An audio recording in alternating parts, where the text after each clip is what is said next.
right, we now move to New York City where the visiting Dallas Mavericks defeated the New York Knicks. Last night, 99-86, Luka Doncic scored a game-high 26 points, also had 8 rebounds and 7 assists. It was the second game at Madison Square Garden in a visiting uniform for Kristaps Porzingis. Wasn't his best performance, but the Mavericks held the Knicks to 36% shooting from the floor, which is a big difference in this one. Alec Burks got 20 off the bench for the Knicks, but Julius Randle had a tough night from the floor, and Derrick Rose was just 1 for 10. The Mavericks won their third straight game, and they sit in the 7th spot out west. The Knicks lost their third straight game. Okay, Drink, what was your biggest takeaway from this game? All right, so I had two. The first one being, here we go with that bull crap again, Porzingis. Here we go. Just, hey, man, don't worry about it, Luka. I get into the game sooner or later, man. Don't worry about it. I got to warm up. My bones got to warm up. My hair is not feeling right. I don't know. I ate the wrong cereal this morning. I don't know what his problem is, but Porzingis, when do, like, Mark Cuban need to go on Shark Tank, right? And be like, look, so I invested in something, and it didn't work. And it was an NBA player. Like, when do he get a return on his investment by going and making that trade with the Knicks and giving what he gave away? I'm just, Porzingis, I'm just over this dude. Like, the unicorn. Man, he's soft. He's so fluffy. Like, what are we doing here? What are we doing here? Tumble dry. Dryer sheets. However you want to put it. This is Porzingis. Like, you can bring him, you can sleep on Porzingis. Literally. Because he's that soft. He's like a purple mattress. Just put you to sleep. This is not it. So that's my first takeaway. I'm about sick of Porzingis dragging the Mavericks now. They need to figure that out. My second takeaway is this. The Knicks bench was legit. The bench. You go back and look. I know they saying Derrick Rose ain't do much, and that's a fact because he didn't do much. But the rest of those guys came out the bench and they played some ball. That bench was I like that bench. I thought that bench was what kept them in the game, to be honest with you. Because Randle, like you said, Randle didn't play well. It wasn't his best game. The other starters wasn't like Barrett had 8 points. Oh, he out the bench. But still, like Burke, 20 points for Burke, 13 from Bolick. Hey, we talking about something with that bench, all right? We talking about something with the bench. So I was impressed with what they came off with the bench. And I'm still a believer that the Knicks are going to make the playoffs this year. And it's going to be a success for them this year. No matter how you look at this season, it is going to be a successful season for the New York Knicks. And they're going to have to go in the offseason and try to find a leader, try to find a star, try to find more scoring, as you always inform me of, because they lack the scoring. But I do like the way they're going. Even with your own out here in a rock band and doing what he do, you still manage to, shouts out to him, catch him on tour. But you still got, the Knicks. I like what I see out the Knicks. I just put it like that. I do like what I see from what they got. Not everybody is worth the squeeze, but I thought the bench was good. I thought they played defense very well for majority of the game. So those are my two takeaways. One, Porzingis Mark, you got to get Porzingis the hell out of Dallas. He's just not cutting it. And go ahead, I'm just going to give it to you straight. The unicorn needs to go. And then my second part was I thought the Knicks bench was a real good positive for them because the starters didn't seem all that impressive. And that's something to go out for the future while you're trying to build a contender with this team. So I was impressed. Those were my takeaways. The biggest takeaway I had last night, it's pretty big picture. It has a little bit less to do with these two teams. But sometimes it's, I like to zoom out a little bit and just look at the Western Conference and the Eastern Conference. There's a difference. I keep hearing about, the East is on the come up and the East is passing the West. And no, it's not. The Mavericks are sitting in the 7th spot in the West. The Knicks are in 7th in the East right now. And as we can see, there's a pretty substantial difference. The Mavericks. Are we talking about, okay, I just want to make sure. Now, when they say the East is catching up with the West or whatever, are they talking about all 8 teams? Or are they talking about the first, 4 teams? Because I don't think that Mavericks and the Knicks are equal. No, they're not. They're not. They're not equal. They're not equal. And that is a good question. I don't know because if you're saying because the top three teams in the East are very comparable to the top three out west, Right. but the East doesn't have the depth. And I believe that there's a little bit of a narrative being fed that like, oh, the East it's getting there. The East that has that depth and it's just as deep as the West is, and it's not. And that's no shot at the Knicks because the Knicks have proved they're a basketball team worth watching. I've watched them twice now. They Right. gave the Nets a very competitive game a few weeks ago. Right. Last night was just a situation where they just couldn't hit shots, and that's their problem right now.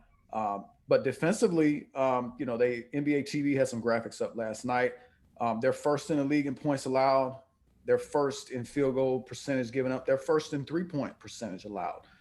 So they get it done on the defensive end. Really, shouldn't be all that surprising because it's Tom Thibodeau, so we know that's his calling card, and that's a good place to start. So they got some work to do. I think they need an offensive guy to come in and kind of be a guy when the offense breaks down. You can give it to him in late shot clock situations that he can get it done for you. And overall, they're still young, so they're going to get better. Guys like R.J. Barrett, guys like Obi Toppin. Hopefully, he gets a little bit better. Emmanuel Quickly. I like what we've seen from him. He didn't have a great shooting night last night either. But the Knicks will get better. It is good to see the Knicks being somewhat of a factor again because they've been a joke for years now. Right. But the Mavericks, thing about the Mavericks is, and we were a little bit, they was looking real questionable the early part of the year. They've gotten things figured out in there, and they're playing pretty good ball. Luka Doncic, as usual, leading the way. Porzingis was not very good last night. I don't know if he's, a little bit too much jitters playing in the Garden again because we know he's a former Knick. But overall, I do disagree with you on the fact that I think Porzingis is the problem and that he needs to go. I don't think he needs to go. No, no, no, I no, think no, no, no, no, no, no, no. Hold on. I didn't say he was the problem. I said he has not returned the value that okay. Mark Cuban gave up for him. So I'm saying get rid of him if he's not going to give you anything. Okay. Now he's not the problem. Like the Mavericks got a lot of problems, but I feel like as a Robin, like he was brought there to be, Okay. he's not up to snuff. Okay. And I think what I would say about Porzingis is that he's just not consistent enough right now as your second option. Because he's had some really good games, but he's also had one too many clunkers. And I think you just look a little what you'd like to see from him is just a little bit more consistency as at number two. Because he's talented, he's definitely talented enough. When he starts off the game last night by just, I don't know, I think it was Elfrid Payton who's driving the lane, and Porzingis, he just like, I think he blocked it with his forearm. That's what type of wingspan he has. But he's got so much talent. When you're 7'3" with a handle, can hit a 3-point shot, and then obviously your size allows you to be a big factor defensively. I do think the problem though is he's got to be a little bit more physical. When you're that big and you're just seemingly getting pushed around, that's just inexcusable.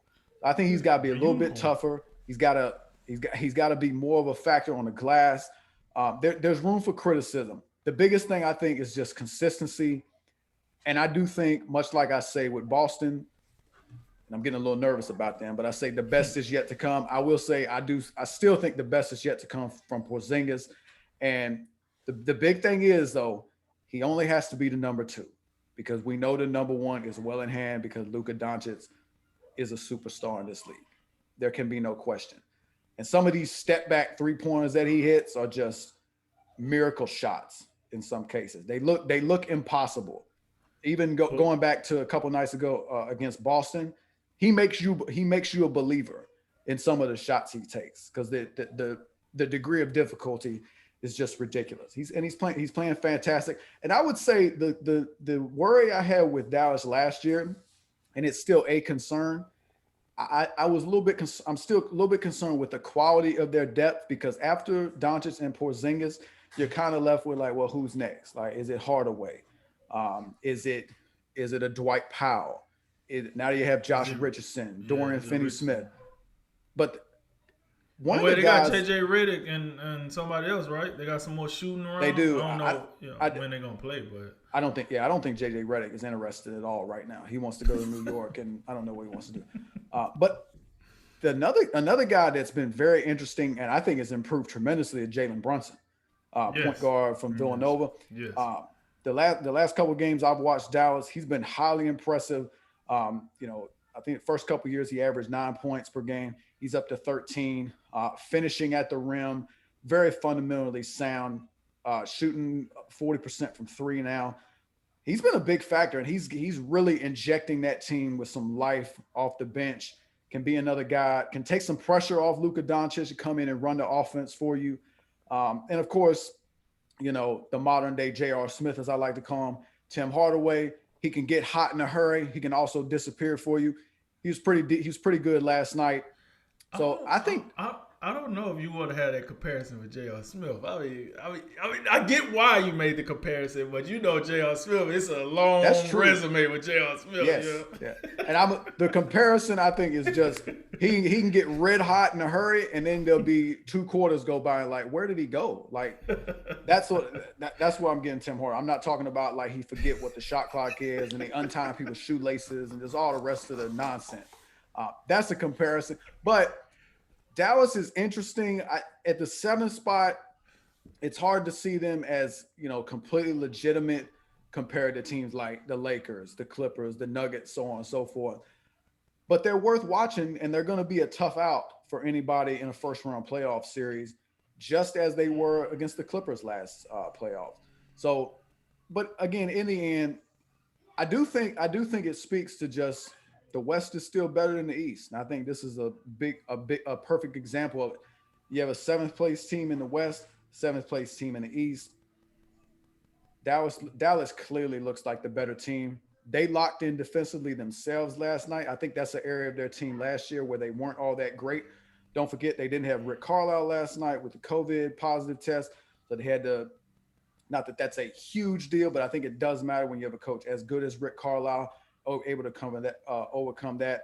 But I do think you do have to say Dallas will be much more effective, and they'll be a much tougher out in the first round in the Western Conference playoffs than the Knicks will, and that's just simply because the Knicks they need a little bit more help offensively before we can really look at them in that regard a little bit more seriously.